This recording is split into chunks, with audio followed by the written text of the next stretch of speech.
Hi mga babies, so sorry kasi na-stop yung isa. So, ito na yung part 2. Yeah, part 2 natin. Ito yung pabango kong ubos na pero magkakaroon pa rin niya kasi re-refillan ko yan.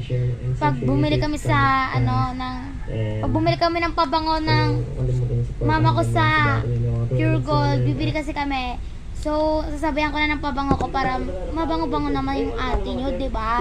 Tapos, ito naman po, tissue ko, wipes ko, alcohol ko, at ito, ilalula na yan. Ito po ay sandrio ko, tapos ito po ay sabon ko. Tapos, ang dami nagkakalit mga ipit ko. Tapos ito yung lip balm. Diyan mo muna yan kasi di ko naman nakailangan. So, dito natin lalagay yan sa pangalawa. Kompleto na dito. Sira. Dito na si Ghost Chip, tanga. Dito si Ghost Chip. Kanina pa. Kanina pa dito si Ghost Chip. Uy. Dito natin lagay mga balls at mga may ipit din ako kasi minsan nag-iipit ako sa school. Or humingi yung mga kaibigan ko. Binibigyan ko naman sila. Di ako hindi ako madami sa mga kaibigan. Ay, hindi ka ganun. Yan. Yan. Okay na po, di naman siya mabigat. Sinana ko yung payong ko kasi kung saan ko lalagay. So, dito na lang.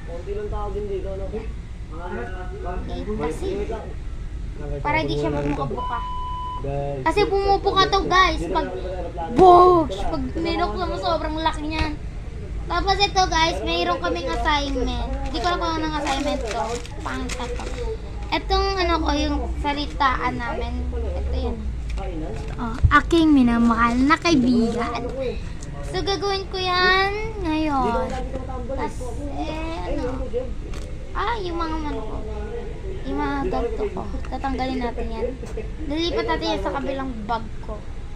Tapos pag ito naman nalabahan ko na, babalik ko ulit. Hindi ko alam kung nasa yung ID ko eh. Wait lang. Asan na ba?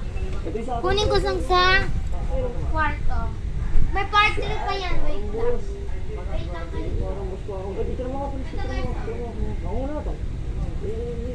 Ito guys, ID ko. Yung ID ko kasi to. Ayoko makita yung mga mukha namin.